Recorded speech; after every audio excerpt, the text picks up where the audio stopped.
Good evening, everyone, and welcome to another session of the Beyond Access series. I can't help but notice some new names in attendance today. So for those of you who are new, welcome.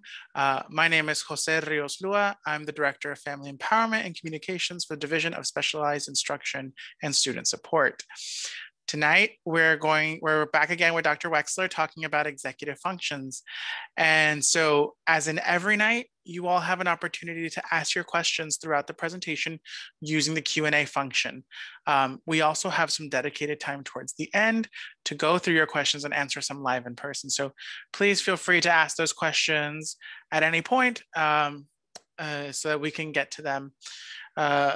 So at the end of the presentation, I'm going to share a link for the survey. So if you could please fill that survey out, that really does help us out a lot. So without any questions, Jose, to the survey too. Yeah. Yeah, and then we're also going to share Dr. Wexler's email address so that because we have some homework for those of you who are with us here today. So without any further ado, and we'll get to more of next steps later on, let's move it along to Dr. Wexler. Welcome back, Dr. Wexler. Thank you, Jose. Happy to be here. Let me share my screen with everybody and hit slideshow.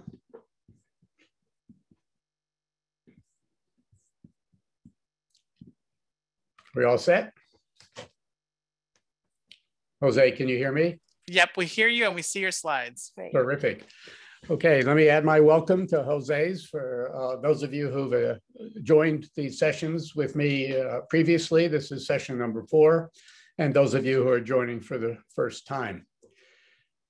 Just to give you an overview of the previous sessions, we have been focusing this whole time, as you know, in the title, from the title of the talks, on executive cognitive functions.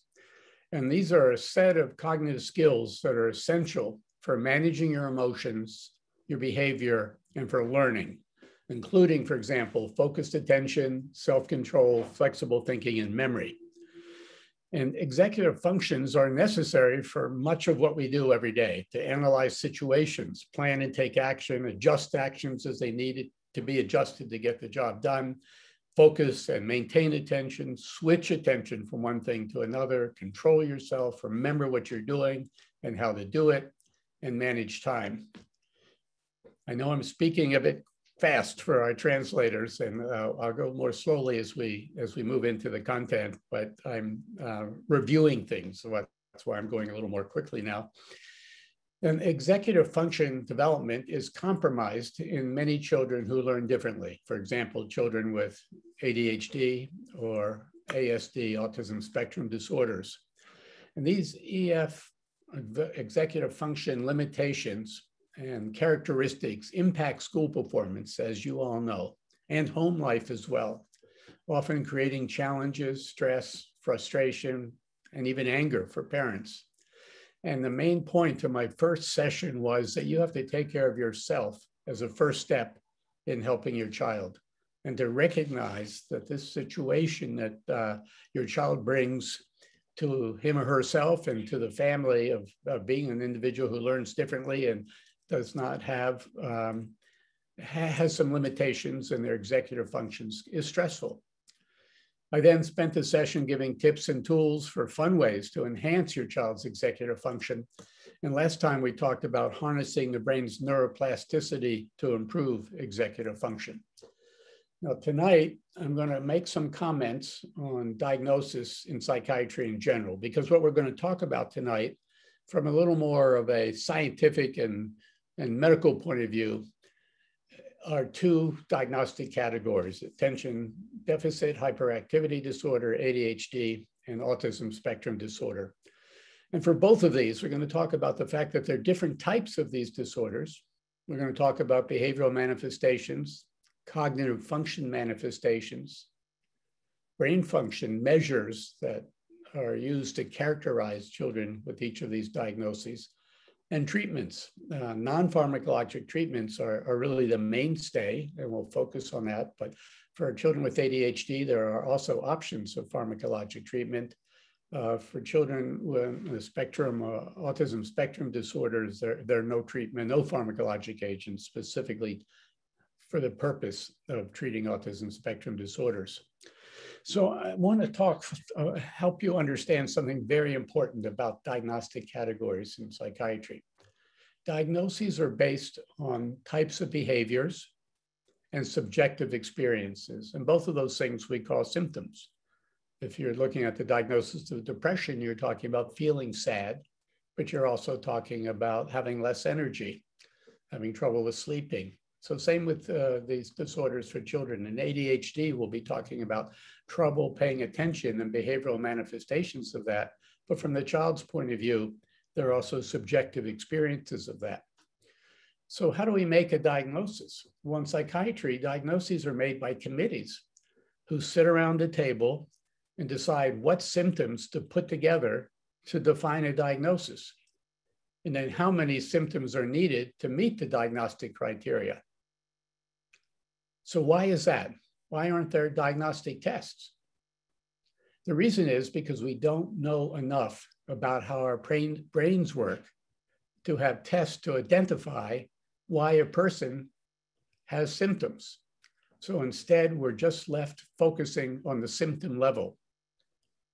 Now, there's important consequences of this, two important results. One, children may have the same diagnosis, but for different reasons, with different underlying causes. Just because they have enough of the symptoms, so we're going to look at the checklist, to qualify for a diagnosis doesn't mean those symptoms come from the same cause.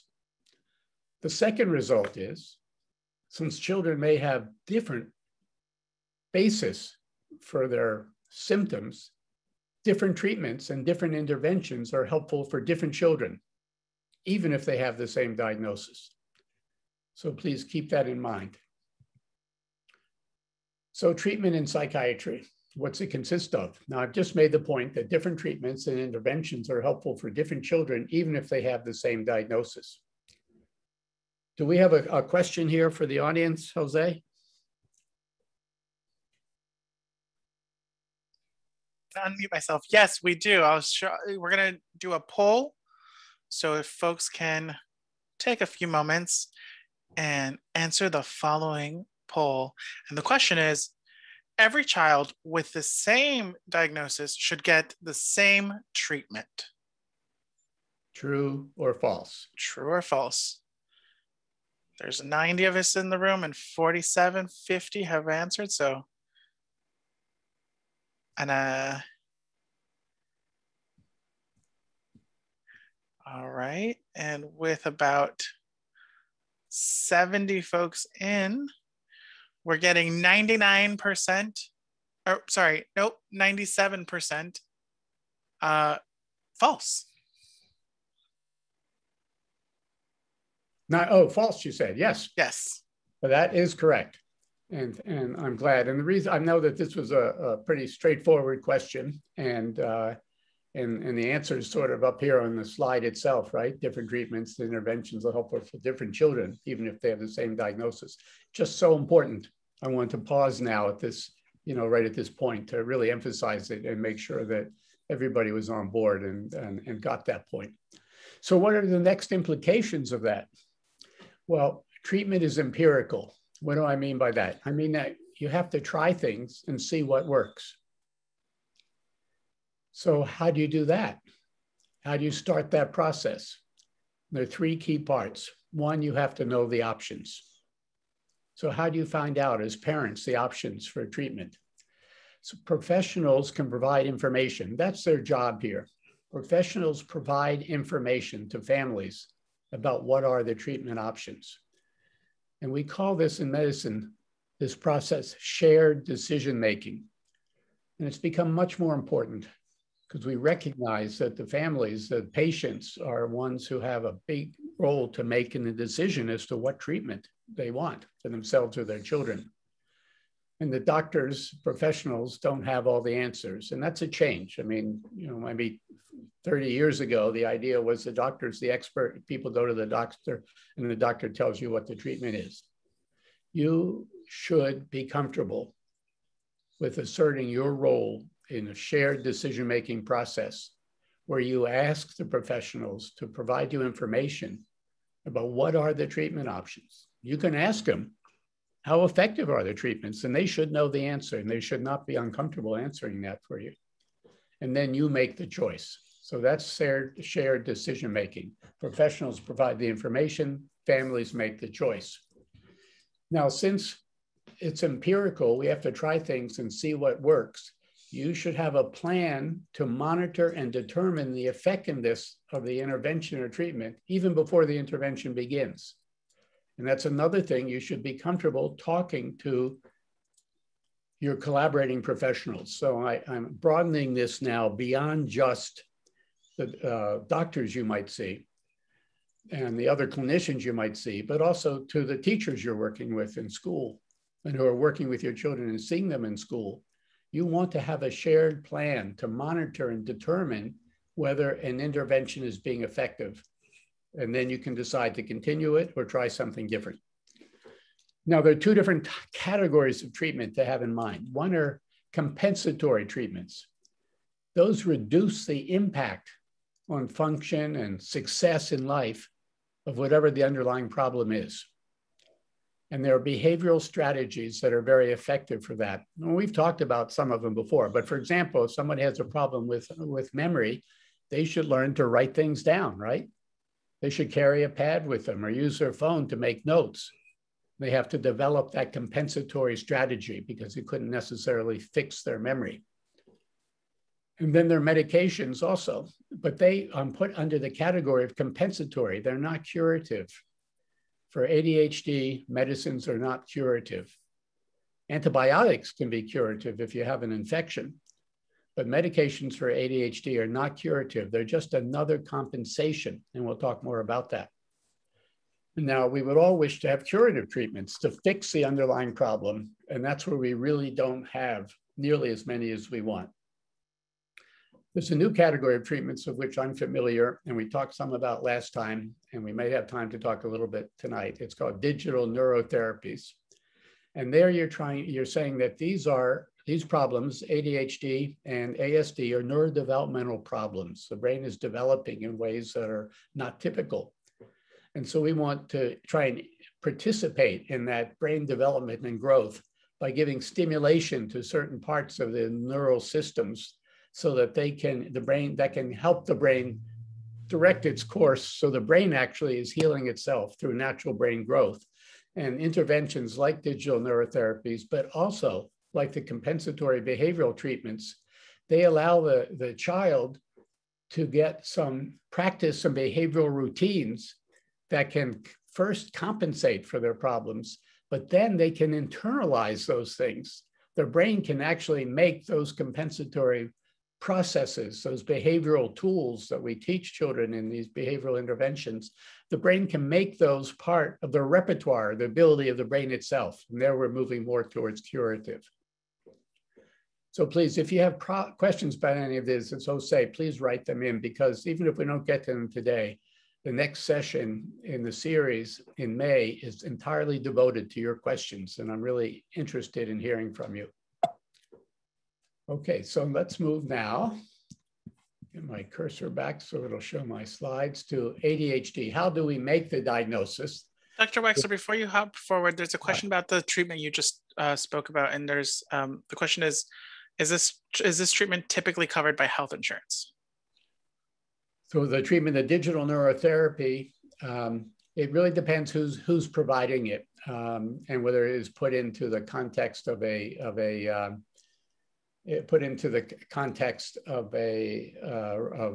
rehabilitation treatment that's being compensated. And behavioral treatments, I'm not so familiar with. If you see a clinician for ADHD, and the clinician has a group of organizational skills training as part of their intervention, then I imagine that is covered. But I don't know the answer to that. But I do know that some of these newer treatments are much, much less expensive than previous treatments. 1 year of a digital neurotherapy costs less than one psychotherapy session, for example. But I know it can still be a burden to pay for those. So right now, those are new treatments and are generally not covered. Thanks so much. Okay, so how do you get a diagnosis of ADHD? What did the committee decide? So the committee decided that you have to have symptoms of hyperactivity. Is this the right first slide? You have to have symptoms of inattention and hyperactivity. It's jumping forward on me. And so what about the inattention category?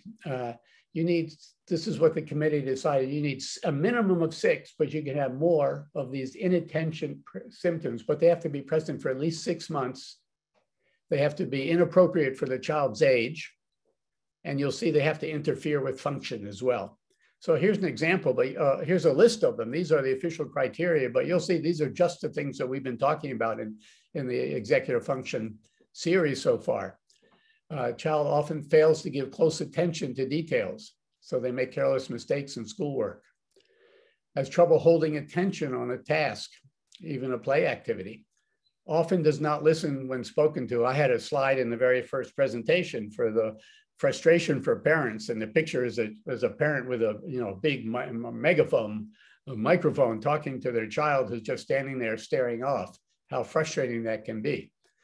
Often does not follow through on instructions, fails to finish schoolwork or chores, has trouble organizing their tasks and activities, avoids and dislikes things that require special hard mental effort over a long period of time, such as schoolwork or homework. And that's the reason why children with ADHD can spend hours playing in entertainment computer games and keep their attention on them, because they don't require that mental effort. They often lose things. They're easily distracted. They're forgetful in daily activities. Then there's the hyperactive activity side. And there we see children fidgeting in their seats, moving around, unable to sit still, can't take place in activities quietly, always on the go, and talks excessively. We had an intervention game that you could play at home we talked about before, holding the ear and the mouth, where you have a cardboard picture of an ear and a cardboard picture of a mouth. And you say, you can talk when you're holding the mouth, but when you're holding the ear, you can only listen. And then you work out a procedure in the family around the table as how you pass the mouth, how you get a turn with the mouth. And then when you've got the ear, you have to listen. And what we're doing there is using an external device that the child can look at concretely, hold in their hand to reinforce those internal processes of self-control. And I told you before how those behavioral treatments can lead to curative things. The idea is if a child does that often enough, then that just becomes something in their mind. They can remember, oh, it's like I've got the ear now. I've got to be quiet. I got to raise my hand and ask for the mouth. So having that concrete external device helps develop those systems in the brain that are slow to develop on their own, and then can become internalized. So he often intrudes on others. The last item is here, butts into conversations or games. And these conditions, these symptoms have to be met before the age 12 in this criteria. And here's an important thing. They have to be present in 2 or more settings. The reason you may have noticed this is that children with ADHD, their symptoms manifest very differently in different settings. So some children will show very few symptoms in some settings and a lot of symptoms in other settings. And that's an important thing to be acknowledged and discussed by teachers and parents. Because teachers and parents is very important to work together. You'll see that's one of the interventions. And that you may have different observations because of the different settings. Now, you may have heard that there are 3 clinical subtypes. So the committee said, okay, we don't really know all the reasons for ADHD, and we're going to define a diagnosis based on these behavior and these symptoms. But now we know there could be different types of these symptoms. So we're going to define 3 different groups. One is combined presentation. So you have enough symptoms to be both inattentive and hyperactive. Another one now called just ADD, attention deficit disorder, is you're primarily inattentive. And the last group is that you're predominantly hyperactive without attention problems. And that's actually very rare. It's less than 10% of kids who have the diagnosis of ADHD. So researchers, what have we done to try and understand this deeper than the symptom level, right? To try and understand what are some of the issues going on inside your children and in their bodies and physiology that's causing this. So this is an interesting study where they looked at temperament and cardiac physiology. So family members filled out questionnaires describing the child's behavior and emotional characteristics. And they took all those questionnaire items and put them into a big database, and the computer did the analysis on it. And I'm going to tell you, I've already told you some things that not everybody appreciates, the basis of psychiatric diagnosis and how it's imprecisely related to treatment, how you should emphasize shared decision-making. I'm now going to teach you something about a modern statistical method in trying to learn more about these types of disorders. So what the computer does, it looks at the answers or the characteristics here, the way the parents answered describing their child's characteristics. And it says, can I find, the computer program says, can I find any sort of patterns where there's some group of children have these collection of characteristics according to their parents, while there's another group of children, all with the same diagnosis of ADHD, who seem to have another pattern of these symptoms. And they call that, I'll show you what that analysis looks like visually. So that's the first question. Can the computer take this big group of ADHD kids and separate them into children with certain, first of all, with these different characteristics? So what they did in this study, they also had children who did not have the diagnosis of ADHD. So they want to see whether the questionnaires and their program could tell which children had the diagnosis of ADHD and which ones were not ADHD based on the computer's analysis of the questions. Then they said, if we only look at the children with ADHD, does the program identify different groups based on differences in temperament? So there we would be moving the diagnosis, right, beyond the symptom-based to another basis for saying, how are they, what are the reasons for the problems in these children? 3 different groups of their temperament behavior. And then question 3 is what we call validity check. Did the groups defined in question 2 also differ in their heart rate response to emotion-related stimulation? Because that'll make us think, wow, these are really different types of children, even though they have the same diagnosis. So the answer to question 1 was yes. The program said there were 3 different types of children when you put them together, with the typically developing and the ADHD together. And group 1 had 82% of the non-ADHD children.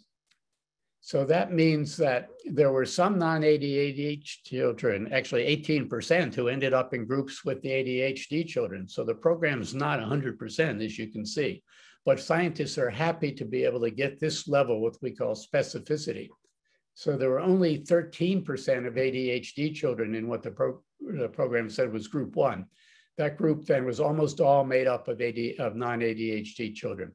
And then groups 2 and 3 had 87% of the ADHD children. And that's where the 18% of the non-ADHD were divided in those 2 groups. So by standards of current research, that was good to have that ability to separate ADHD from non-ADHD. So then they had the next question, looking only at the ADHD kids, are there 3 different groups? And this is the way the computer shows it. It makes what they call clusters that share answers and characteristics on the questionnaire that the parents filled out. And the more of these little dense lines in here connecting them show how many characteristics they shared. So here, these green dots, you see a group here all sharing a lot of characteristics, some not sharing quite so many, but they're still most similar to these. Here, the red group has, right? They share a lot of characteristics with each other and many fewer characteristics with the green or blue groups. And here's the blue group. So there are 3 different groups, the program said. So now we got our next question. Are these 3 groups, how are they different from each other? So we had 3 different things that we looked at. One was the symptom. So these are the 3 groups of the ADHD children, one of which the program said, well, they had milder symptoms altogether. The other group had, in truth, they called them surgent, but we're going to see what they look like. And group 3 was primarily irritable, according to their parents. So when you look here at group 1, this is a mild symptom. See, they had less impulsivity, less inhibition, and less attentional focus. These other two groups were very similar to each other. These are the core symptoms, remember, that the committee decided. And this just said that there's one group that's milder. These two groups are the same. But when we look here at other characteristics, now we get to see differences between these groups 1 and 2.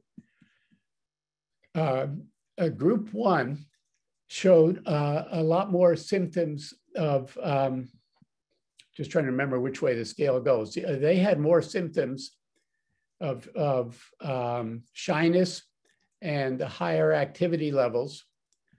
And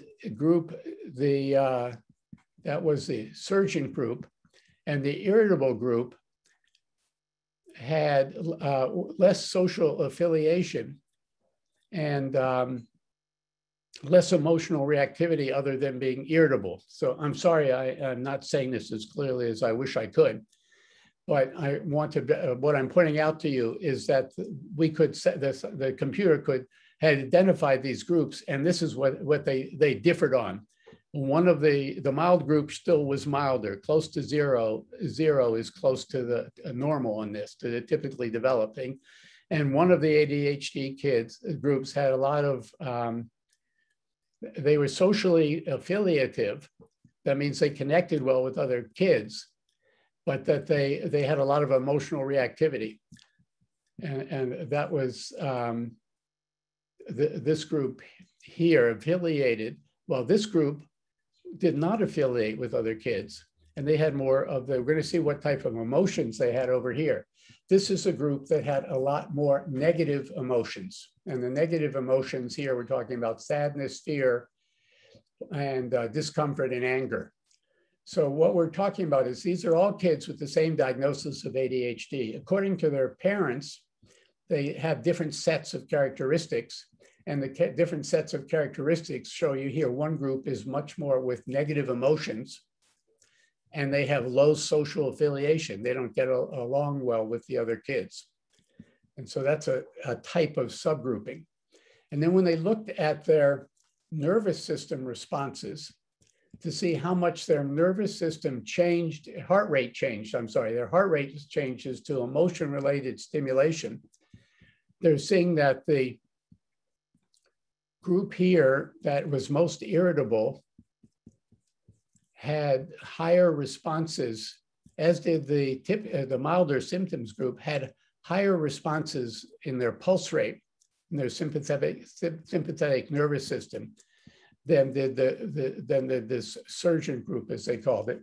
And here you see that the surgent group is the one that differed most from the other groups in their response to intrusive reactivity from a parasympathetic nervous system, which produces another type of response. So again, a lot of details here, but what I wanted to demonstrate to you is by taking computer programs to identify different patterns of symptoms, scientists are working to characterize your children who might have ADHD into subgroups that are not based on the symptoms, but actually based then on physiological differences. And then there's another group did the same type of analysis to see if they could define clusters of children who had different types of executive function or cognitive problems.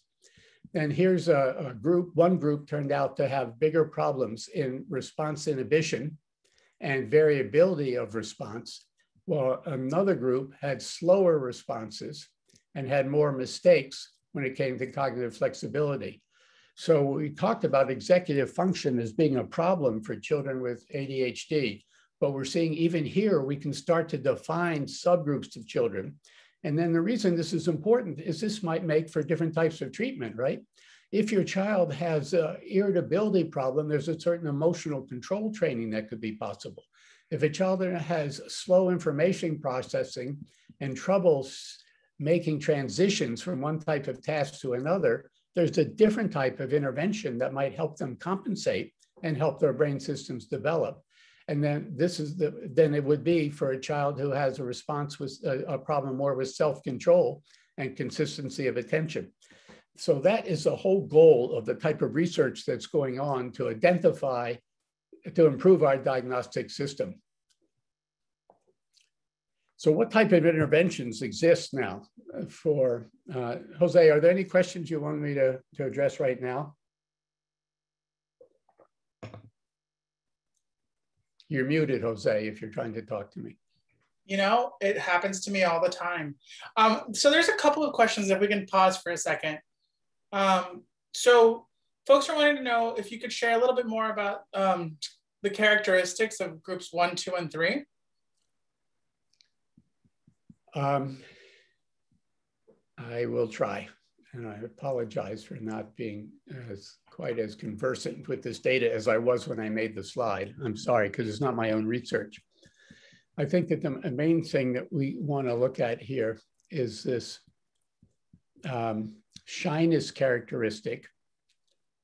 And this, so one group has a lot of shyness and it does not have, so this would be, some of you may resonate with this. Some of your kids are going to, with the same diagnosis of ADHD, a big difference according to this data is that some children still interact a lot with other children, and you wouldn't call them shy. But they tend more often to have negative emotions in some of those interactions. So they're more expressive, right? And interactive. Even though their hyperactivity levels are, as defined by the symptoms, are the same. So you've got one group that's more irritable, more negative emotions, but more interactive with kids, with their peers. And then you have another group where shyness and withdrawal are the main features. And then when we look at their physiology of their heart rate responses, we see they're different also. And what I want to say about that is, right now, some of these things we're just able to say, we're confirming that the groups are different physiologically, but we really don't know to say exactly what this means.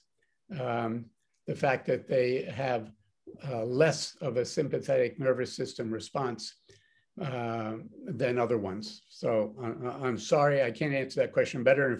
Right now, if you want to put it in the questions for our session in May, if it's still there, I'll go over these and maybe find some additional data that helps clarify that. And then folks, a lot of folks have been asking about if you could, if later after this, you could share with us a link to this research so that we can share with folks who are attending. Yeah, sure. Yeah, all these data, I can share that to you. Yeah, great. Yeah. And I think there's more questions in here, but I think we can move forward and start with questions in a bit. Okay, good. And remember, we're going to have a whole session devoted to questions. And if we send some article links, Jose, people can read them and then send questions to me about those articles too. Sounds great. Okay, so what type of interventions are there for children with ADHD? And we're talking about the compensatory ones, but as I said before, these are non-drug treatments. They can move to curative because what they're really doing is helping the child's developing nervous system use its own abilities to internalize some of these tools that we give them. So that one type of intervention is called parent skills training. And these are typically given in weekly sessions for 2 to 3 months. And they help you with developing strategies of behavioral management and incentive procedures to help your children control the behaviors that are disruptive for them and you. And why this is important is that it reduces symptoms in the children directly because these are helping them have behavior management skills themselves that they can internalize, right? And become part of their own internal repertoire. But it also can turn down the temperature in the families because you now have tools that can reduce some of the conflict that arises when kids aren't listening, when kids aren't following through, and are disorganized and forgetful things, which create stress for everybody. Another type are actually training programs for teachers for classroom management strategies for the teachers to help them deal with children with problems like ADHD. And there's two parts to those. The second part I'll comment first is specific procedures to help teachers include the children so they're not excluded by their peers in social interactions. And the second is this idea of a daily behavioral report card and regular consultation with parents. So here's a collaborative effort between the parents and the teachers with the child's understanding that the child is has certain behaviors that they're trying to control and manage better in school, and that the teacher actually is going to give them a report card that they will take home every day so their parents can discuss that with them and see how they're doing. And hopefully this becomes then an opportunity for, like I said earlier, if there's some other intervention that's going on, to monitor whether it's working. If you're doing organizational skills training for your child, social skills training for your child, you can use this the daily report card to help you stay in close communication with your teachers as to whether or not the interventions are helping. And you can give rewards and incentives to your children for making small and then hopefully progressive improvements. Organizational skills training is just a practical set of things that parents might not automatically think of how to use a schedule to organize the day, how to use a notebook for writing down your homework and your plans, how to have a checklist for determining what goes into your backpack in the morning, and check when you get home whether you brought your homework out of your backpack and it's there. So you have, that's basically the sort of things that it consists of. And then social skills training for your children. This is teaching children who haven't come upon it naturally. Well, what do you have to do to get along better with your peers? Maybe you have to listen a little bit more. Maybe you need to learn to take some deep breaths so that you don't respond too quickly with anger. So again, it's matching it to the individual child because different treatments work for different children. And then there are these more brain-based treatments. And one is neurofeedback. And I don't know whether that's covered by insurance at this point. There's a lot of evidence that it can be helpful, but it requires a lot of time and effort. You have to go to a neurofeedback center. And what happens there is that the scientists have identified that for some group of children with the diagnosis of ADHD, their brainwave patterns are different. And we analyzed brainwave patterns in people with the EEG, where you do recordings on top of the skull of the electrical activity in the brain. And people have over 50, 60 years of doing that, identified certain patterns of the electrical activity, which they call frequency patterns of different oscillations of brain activity, which reflect in some way that we don't fully understand how different parts of the brain are working together. But what they can see is that some of these patterns, some of these frequencies are more common in children with ADHD. The children with ADHD spend more time with their brain in that pattern of electrical activity than typically developing children. And then conversely, less time in a different pattern that the typically developing children's brains spend their time in. So what do? They actually measure these in real time. They're measuring the EEG patterns in the child's brain.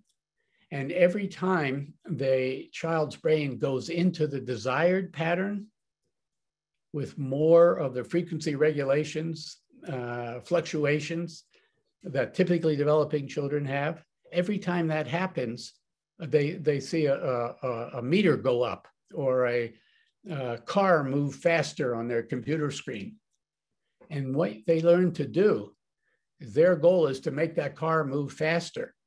And the way they make that car move faster is by making their brain patterns get into the more typical pattern. And the brain pattern feeds back to the display on their phone or their computer screen, And when they get in that pattern, their car moves faster. And although the magical and mysterious thing about neurofeedback, we don't know how people actually do it, but they're able to control their brain patterns that way and progressively get better at it. And by doing that, ADHD symptoms get decreased. So that's neurofeedback. Another type is computerized cognitive skill training. And this can be done, this is done at home or in schools. It doesn't require any more equipment than a tablet or a computer. And these are cognitive training games that are designed to look like entertainment games, like computer games, that are actually engaging the brain systems that support, guess what? Executive cognitive functions that we've been talking about. We know what brain systems support attention, self-control, memory, cognitive flexibility, speed of information processing. So these computerized cognitive skills training interventions, they have a game that requires you to use those cognitive skills, and we know that they're activating those brain systems, and they produce what we call activity-dependent enhancement of these neural systems, harnessing, again, the brain's ability to shape itself, what we call neuroplasticity. So there are a variety of interventions that can be helpful, and that's why I go back to saying that it has to be empirical. You investigate what options are available, but you need to know and ask about what options are available, and then make a decision for your child and see whether it works. And you can look online if you want for any of these topics, and you should talk to your clinicians, whether they be psychologists or psychiatrists, about what type of interventions they offer in their clinics or in their practice for ADHD, and you be equipped already with some specific questions. You can ask them, do they offer this or that type of intervention? So this, I just explained to you what the neurofeedback is, and it typically is 4 sessions per week for about 6 weeks. And there's accumulating evidence that both the inattention and hyperactivity can improve. And here's data from one of those programs, the cognitive training game programs. And here's an example of how much better how much reduction there was in symptoms according to their parents in symptoms when the executive functions were trained. So in the control group, there was only a 20% increase, a reduction in symptoms according to their parents over the time period of the study, but there was over a 53% decrease in symptoms in the groups that had inattentive or combined subtype. And then what's also interesting, see, these are parent ratings of whether their children got better. And remember that parents see their children in a variety of settings. And the symptoms of ADHD manifest differently in different settings. So parents have a lot of special knowledge. Doctors and researchers tended to be suspicious of parent ratings, especially in studies like this, because here the parents knew whether the kids were getting the computer training or they were in the waitlist control. So they said, well, maybe the parents are just saying their kids got better because they wanted to believe that. So what, in this particular study, what they did, they said, let's look at the kids whose parents said they got better with the treatment and compare them to the kids whose parents said they didn't get better on their executive function tests. And what it turned out was the parents were right. The children whose parents said their symptoms got better, they're the orange bars, all showed highly significant improvement in self-control, attention, and memory, objective research tests of these executive function. The children whose parents said their symptoms didn't get better didn't show significant improvement on any of the tests of executive function. So what that shows you is the association then for some children between executive functions, these particular ones, and their ADHD behaviors. And also that parents can tell you are very sensitive to whether your children are showing their symptoms or whether the pressure at home has gone down, because you can feel it in your bones.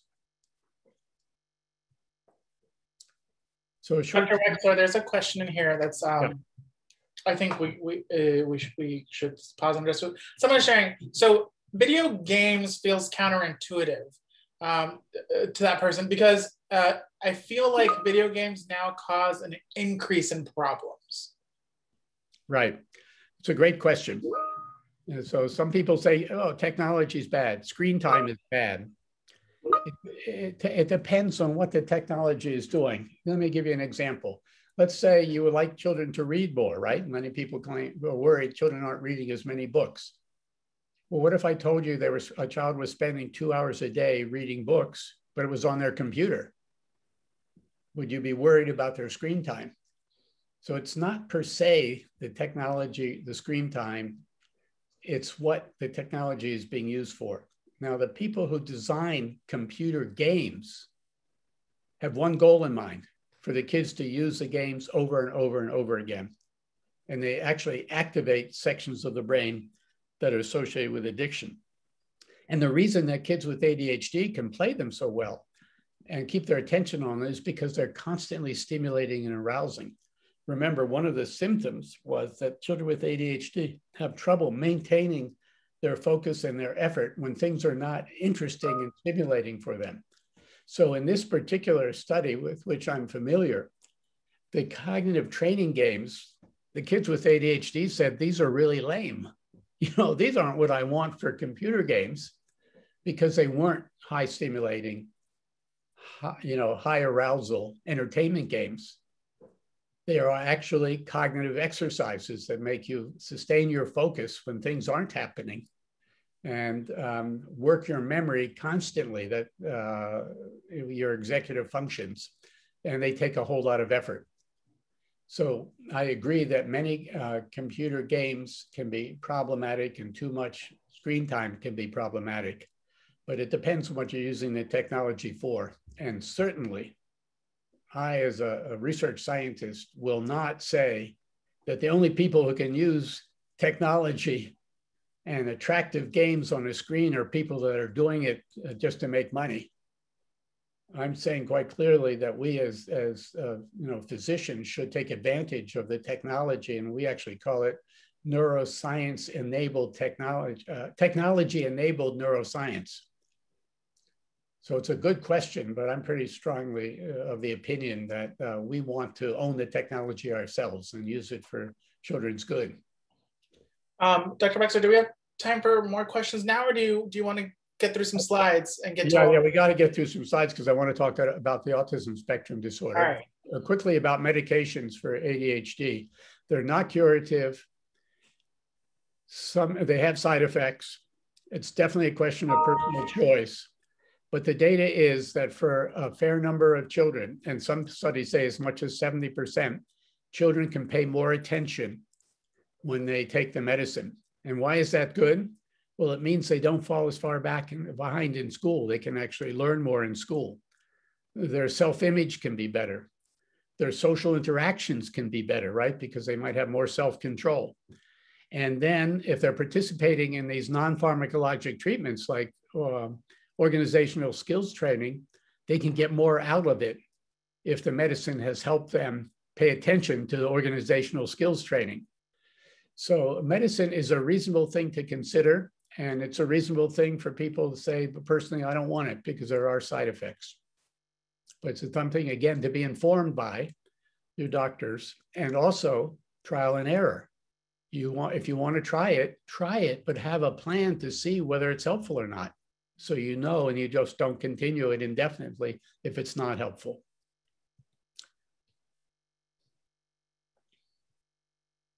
So we only have a little bit of time left, unfortunately, to talk about autism spectrum disorder. So here we have a persistent deficit. This is, again, the committee making the diagnosis. Persistent deficits in social communication and social interaction across multiple contexts.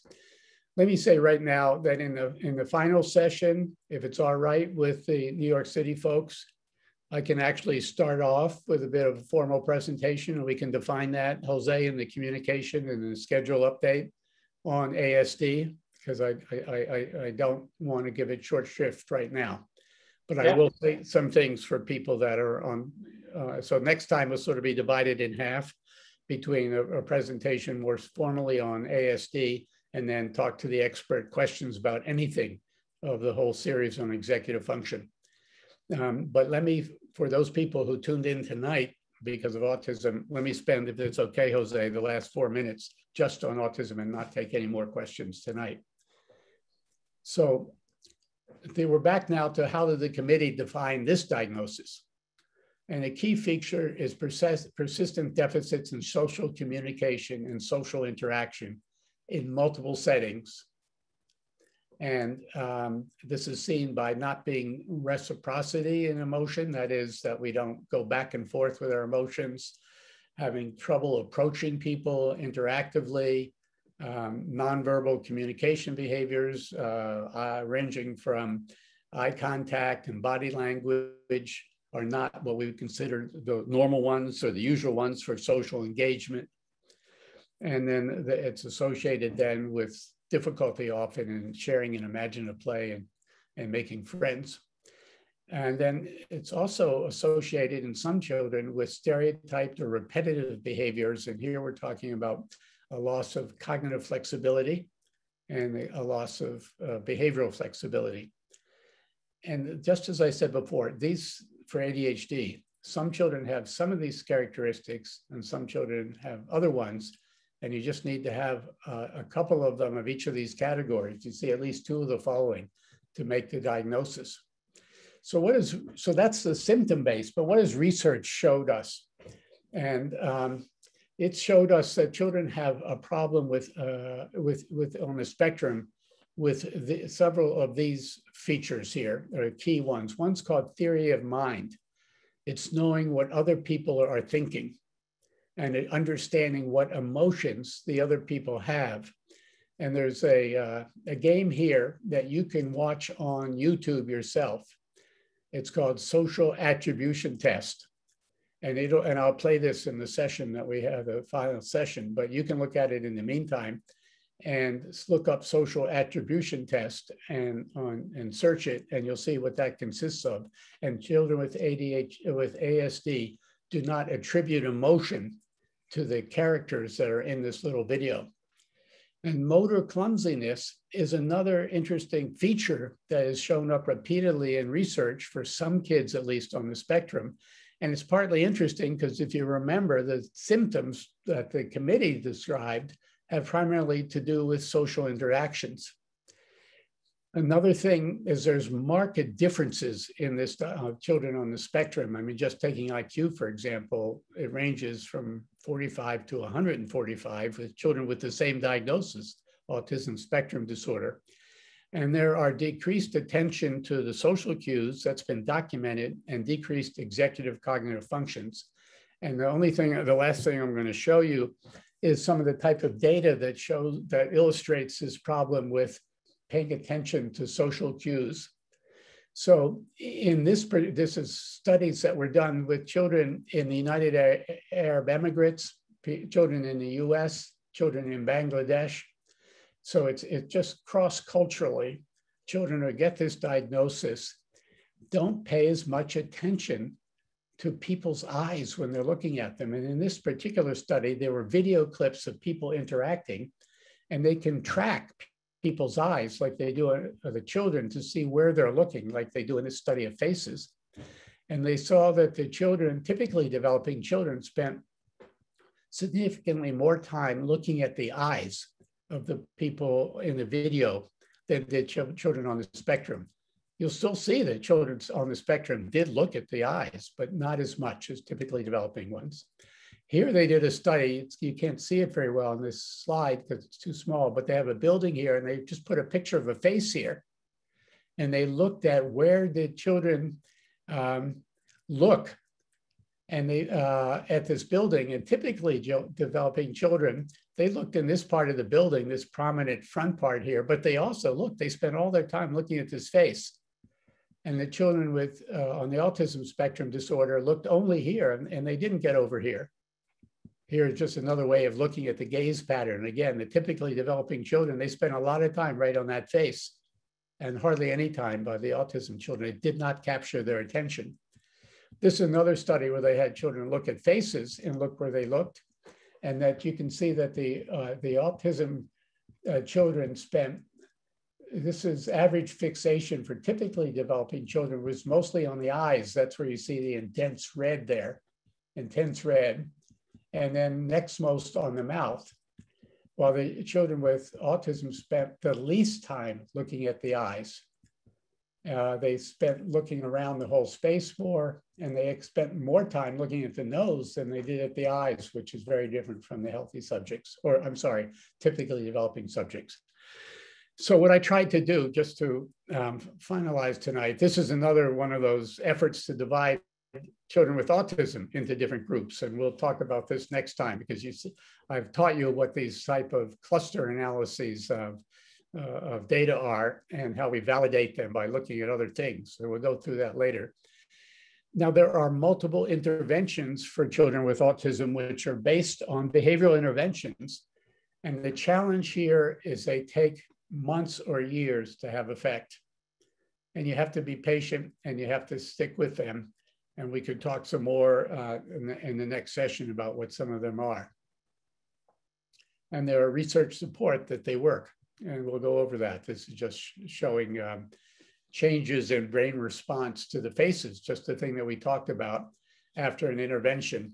And you see that after the intervention, that's this particular intervention compared to a group of children with autism treated in the community without getting this special intervention, that the children with started to look much more like the typically developing children in their eye movement patterns. But we'll go over that in the final session. So key takeaways: diagnosis in psychiatry is based on collections of symptoms, so we don't really understand the underlying causes, and as a result, children with the same diagnosis may have different causes for their problems and benefit from different treatments.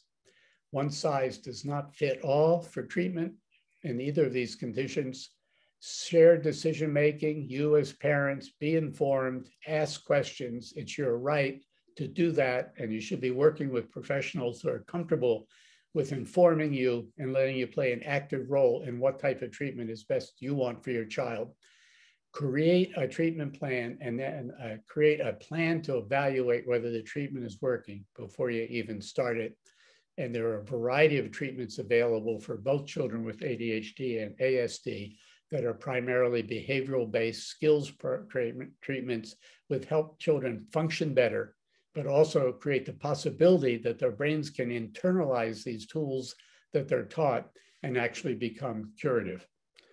So that's what I have for tonight. The next session we've already referred to, and Jose, you're going to make some closing comments, I know. I will, and actually, I know we're a little over, but if folks will indulge, I'd like to get to a couple of the questions. I'm happy to stay, and I see that we have 108 people that have stayed through the whole thing, even though I've really worked our translators. I have to thank them because I know I was talking very fast and a whole bunch of material. So it's great. I'm happy to stay, Jose. Yeah, I think the majority of these will keep over to the next section, but there's a couple I think that are really important. And so I think one of the questions, and a common theme, is a question around when is the right time, or is there a right age for a child to be diagnosed for ADHD? Yeah, well, yeah. And I guess the core is like, is there a point where it's too early? Yes, there is a point where it's too early, and that's one of the diagnostic criteria. These inattention problems have to be age inappropriate. They have to be old enough that you expect that these won't be there, that they should have greater attention or self-control, less hyperactivity. Now, that's one of the reasons that school is such an important time that these diagnoses are made, because a family is living with this and doesn't necessarily have reference points. Now, you might, if you have older children, realize that a child is not developing these skills as quickly as their older siblings have. But teachers have the advantage of seeing many children every year, and they have a context to put the child's behavior in, which is very valuable for parents to hear. And if the teachers tell you, based on our experience, and again, teachers need to be comfortable sharing that and having parents have pushback about their own view. But parents, I urge you, to pay attention. If you have a teacher telling you there's something different, compared to children's peers on these dimensions. And for ADHD, that's critical. It has to be that you have these attention problems and beyond what you would expect for the child's age. So at age 2 or 3, unless there's something really extreme, I would not think that you can make this diagnosis. No, and when it comes to issues like medications, you really want to be very slow to put a young child on medication. Thank you so much. And I'm going to copy, for those of you who are watching, I'm going to copy all of the questions that you submitted. I'm going to share them with Dr. Wexler for next time. So we will definitely get to these questions. I want to just acknowledge before we close off that someone had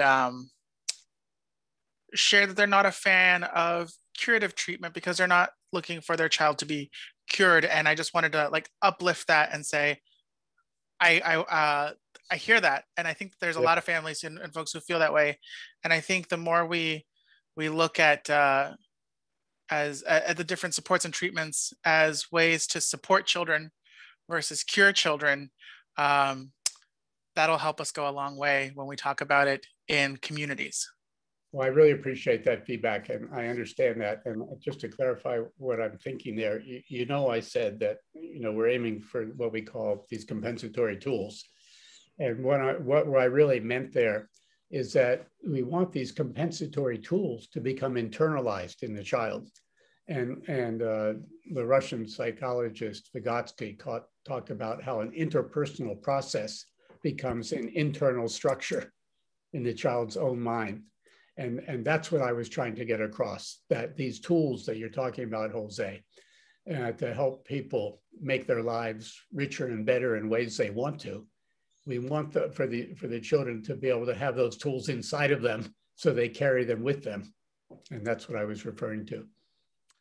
Thank you so much, Dr. Wexler. And thank you everyone for joining. And for those of you who are new, we hope that you stick around and check out our website. For everyone who joined tonight, tomorrow you will get an email with 3 things, as folks always do after these series. You'll get an email with the link to the recording of this session, so you can go back and play it again and listen to it if you need to. You will get, and then also when you look at that, please, if you haven't done so already, subscribe to our YouTube channel so you can see past sessions and future sessions as well. The second link that you'll see is a link to the survey, which I have dropped in the chat. The survey takes about 2 minutes, but it's really useful for us to help us plan for the future of the Beyond Access series. And then the third thing that you'll see is a link to the next session to register. Please register for next session. And share it with friends so that we can get more folks here and share this valuable information. Thank you, everyone who has been. Okay, you're going to put my email address in that communication so they can. 4 things this week. Yes. So that you can send questions directly to me for the final session. But also a 5th thing, you said they can put questions into the survey too, directly to you. Is that what you said? That's absolutely right. We'll collate them too. So then they don't have to send it to my email. They can just put them right into the survey. But we really want the questions because the last session is going to be shaped by you all in terms of what interests you. That's absolutely right. So please feel free to add your questions for Dr. Wexler in the survey. We'll tabulate them. I'm going to keep the room open for about a minute. If you want to add questions on the Q&A here, I'll download them. But until then, thank you everyone for joining. Thank you to our interpreters for keeping up with us. And I hope that you all stay safe and be well, and we will see you next time. Thank you, everyone.